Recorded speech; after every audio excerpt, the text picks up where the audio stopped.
Voilà, la parole est à Madame Erika Barretz, rapporteure de la Commission des Affaires sociales.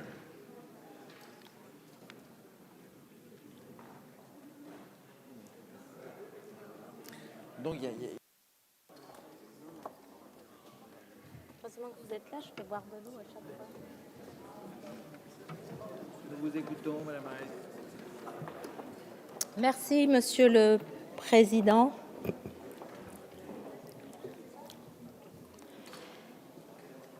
Monsieur le Président, chers collègues, le mercredi 27 novembre dernier, c'était la première journée d'ailleurs départementale dédiée à la lutte contre la dengue, Monsieur le Président de la Commission des Affaires sociales, de la dengue à La Réunion. Et ce jour, il n'y a pas de petit symbole. Ce jour-là, la Commission des Affaires sociales a adopté cette proposition de résolution portant création d'une commission d'enquête sur les politiques publiques à mener contre la propagation des moustiques Aedes, famille du moustique tigre et celle des maladies vectorielles. Votée, cette commission d'enquête a donc été jugée recevable et surtout opportune. Cette commission d'enquête, je le dis ici, n'a pas vocation à faire le procès de quiconque, mais bien de regarder avec intelligence et volontarisme l'ampleur de la tâche et des dangers qui sont devant nous. Je voudrais commencer par citer le directeur général de la santé, le professeur Salomon, qui a rappelé lors de son audition en juillet dernier que les maladies vectorielles ont un impact social, économique et sanitaire, et que les territoires d'outre-mer avaient eu à payer un lourd tribut avec le paludisme, la dengue, le chikungunya ou encore le virus du Zika. Le point commun à l'ensemble de ces maladies sont la prolifération particulière de l'Aedes albopictus, considérée comme étant leur principal vecteur. Deux faits majeurs sont à l'origine de cette prolifération intense, massive et rapide. D'abord, la globalisation des échanges qui est le prix de notre modèle de développement. La liberté de circulation des biens et des personnes ont largement contribué à la propagation de ces vecteurs. C'est ainsi qu'Aedes albopictus se répand dans le monde. L'ANSES a notamment souligné que l'extension de l'aire géographique du moustique tigre à la France hexagonale est concomitante à la commerce des pneus. La liberté de circulation des personnes, ensuite, fait que les personnes virémiques participent activement à l'expansion des maladies vectorielles.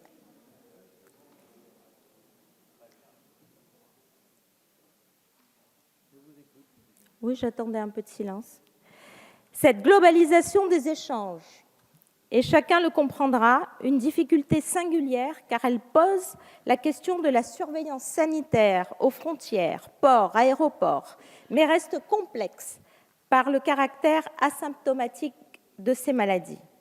Ensuite, ce phénomène est appelé à s'amplifier dans les années à venir en raison du réchauffement climatique. J'avais notamment souligné en commission que le professeur Desenclos indiquait le 24 juillet de cette année qu'en fonction des scénarios climatiques, l'aire de propagation du moustique tigre pourrait s'étendre jusqu'à Oslo. La colonisation du territoire hexagonal est donc inéluctable. Cette réalité, nous devons l'accepter et se préparer sans tarder à être résilients par la prévention, la lutte contre les gîtes larvaires, afin d'éviter au maximum les épidémies. Le constat est, me semble-t-il, suffisamment grave pour solliciter toute notre attention. Ces maladies vont devenir un fléau important, et ce n'est pas moi qui le dis, mais le directeur général de la santé en juillet 2019. Pour la première fois, présent en France continentale en 2004, le moustique tigre est présent dans 60 départements hexagonaux aujourd'hui, ce qui démontre la rapidité du processus de colonisation et notre faiblesse à faire face à ce développement. Les données de Santé publique France sont claires. Le phénomène s'aggrave de façon alarmante ici, en France continentale, en nombre de cas, mais surtout avec l'apparition de cas autochtones. autochtones ont dénombré 189 cas importés de dengue en 2018, 657 en 2019, 6 cas importés de chikungunya en 2018, 56 recensés en 2019, 8 cas autochtones de dengue, 12 en 2019. Plus récemment, 3 premiers cas autochtones hexagonaux de Zika ont été confirmés dans la commune de Yerres, commune dont le maire, d'ailleurs, a pourtant déployé un véritable plan Marshall dans ce domaine. Nous le savons, le climat tempéré que connaissait l'Hexagone jusqu'à présent va évoluer. Les prévisions du GIEC font état d'épisodes de fortes pluies propices aux inondations, propices à la création de nombreux nids de prolifération du moustique Aedes. Si comparaison n'est pas raison, j'aimerais partager avec vous quelques exemples d'épidémies connues chez moi à La Réunion. Le chikungunya, 2005-2006, 266 000 personnes touchées, 267 morts. Rapporté à l'Hexagone, on compterait plus de 22 millions de personnes touchées et plus de 22 000 morts. Ce sont des chiffres supérieurs au bilan de la canicule de 2003. L'épidémie de dengue vécue aujourd'hui à La Réunion, maintenant depuis 2 ans, représenterait près de 2 millions de cas, 180 000 passages aux urgences et plus de 1 500 morts.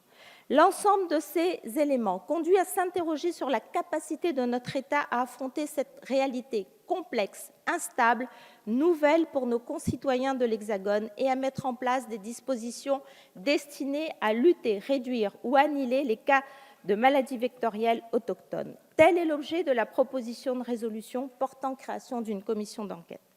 Sans préjuger des travaux qu'une telle commission serait habilitée à conduire, ni des conclusions que ses membres pourraient en tirer, sa mise en place est tout à fait opportune et permettrait de répondre à plusieurs questions et, le cas échéant, aider à la définition d'une nouvelle politique publique face à ce phénomène grave. La Commission des affaires sociales, par son vote favorable à l'installation de cette commission d'enquête, et je veux ici remercier les collègues qui ont pris conscience de l'ampleur du phénomène et de ses conséquences, nous obligeant à dépasser les bancs, les territoires qui sont les nôtres pour nous mettre à la tâche. Quelle est cette tâche ? Accompagner et éclairer l'action qui, on le sent, se cherche, tâtonne, et c'est normal. Mais avons-nous le droit de tâtonner trop longtemps en prenant le risque de l'épidémie et de l'enquistement d'un phénomène ? La réponse est clairement non. Une initiative parlementaire a été proposée par notre collègue Olivier Véran, qui avait d'ailleurs comme crainte qu'une commission d'enquête pourrait empêcher son examen qui devait avoir lieu au printemps, soit près d'1 an quand même après son dépôt. Après vérification auprès des services, je veux ici rassurer tout le monde, l'un n'empêche pas l'autre. J'ai bien évidemment étudié cette proposition de loi. 3 objectifs. Établir par la loi la responsabilité de l'État dans la mise en œuvre des mesures de prévention relatives aux maladies vectorielles. Autoriser les opérateurs désignés par les ARS pour mettre en œuvre les mesures de prévention à intervenir sur des propriétés publiques et privées et simplifier la délimitation des zones à risque par les préfets. Elle va dans le bon sens, mais elle ne répond que très partiellement aux interrogations qui m'ont conduit à proposer une commission d'enquête et au commissaire des affaires sociales de l'adopter. D'autres sujets doivent absolument être évalués.